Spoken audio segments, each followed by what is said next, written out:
আসসালামু আলাইকুম রহমতুল্লাহি বরকাতু। সম্মানিত দর্শক, আমি ডাক্তার আব্দুল আজিজ।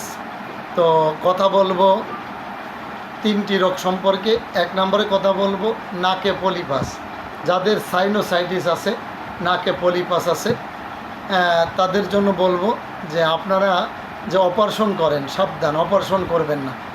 আমার অসংখ্য রুগী আলহামদুলিল্লাহ 3 বা 4 বার অপারেশন করা রুগীও আমি দেখেছি, ভালো হয়ে গেছে। আর এই সাইনোসাইটিস হলে হাসি হয়, নাক মাথা ব্যথা থাকে, কোনো কাজকর্ম ভালো থাকে না, ভালো লাগে না, লেখাপড়া ভালো লাগে না, জ্বর জ্বর ভাব, অনেক খারাপ লাগে।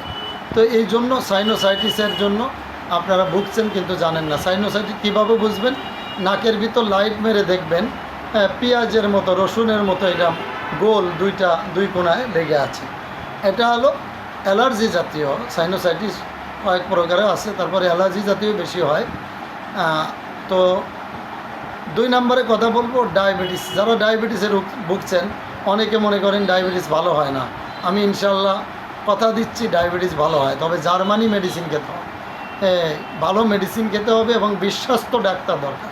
আমাদের দেশে পুলিশ আর ডাক্তার, আমরা ডাক্তার যারা আর পুলিশ যারা সেবক হিসেবে মানুষের কথা বলি, আসলে আমরা তো সেবা করতে পারি না।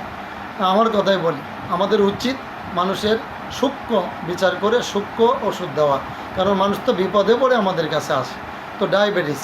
3 নম্বরে কথা বলবো liver jaundice, hepatitis B virus, যাদের বিদেশ যাইতে সমস্যা। আমার অসংখ্য রুগী মালয়েশিয়া বিভিন্ন দেশে আছে, আমি নাম্বার দিয়ে দেবো, আপনাদের বিশ্বাস না হলে কথা বলবেন। অল্প দিনে ইনশাল্লাহ B virus, SBS, hepatitis B virus, jaundice ভালো হয়ে যাবে ইনশাল্লাহ, অল্প দিন। তবে ওষুধটা জার্মানি। আমার কাছে বললেও আমি ওষুধের নাম বলে দেবো, আপনারা ক্রয় করে খাবেন, আমার কাছেও আসার দরকার নেই। 4 নম্বরে কথা বলবো নিঃসন্তানী, যাদের দীর্ঘদিন বিভিন্ন কারণে সন্তান ধারণ করে না। কি কারণে করে না? এক একজনের এক এক কারণ হতে পারে, মহিলার পুরুষের উভয়ে হতে পারে। যাদের ধারণ ক্ষমতা কম, মহিলাদের পুরুষদের, এদের জন্য বলবো। তবে আমি আজ হ্যাপি, আনন্দিত। আমি আপনাদের কাছে, আমার এক বোন এসেছে আলহামদুলিল্লাহ, এই জন্য এই ভিডিওটা করা। যে বোন দীর্ঘ 14 বছর বাচ্চা হয় না, আলহামদুলিল্লাহ আমার ওষুধ খেয়ে আলহামদুলিল্লাহ বর্তমানে পুত্র সন্তানের আল্লাহ রাব্বুল আলামিন দান করেছে তাকে। ওই বোন একটু কথা বলবে আপনাদের সামনে, আপনি একটু এসে সালাম দেন।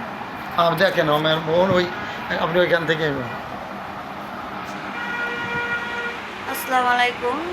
আমি অনেক দিন যাবৎ নিঃসন্তানী ছিলাম। আলহামদুলিল্লাহ ওনার ওষুধ খেয়ে আমি এখন সন্তানের মা হয়েছি, আমার পুত্র সন্তান হয়েছে। আলহামদুলিল্লাহ ওনার কাছ থেকে যোগাযোগ করি। আলহামদুলিল্লাহ, আলহামদুলিল্লাহ, দোয়া করেন। আসসালামু আলাইকুম।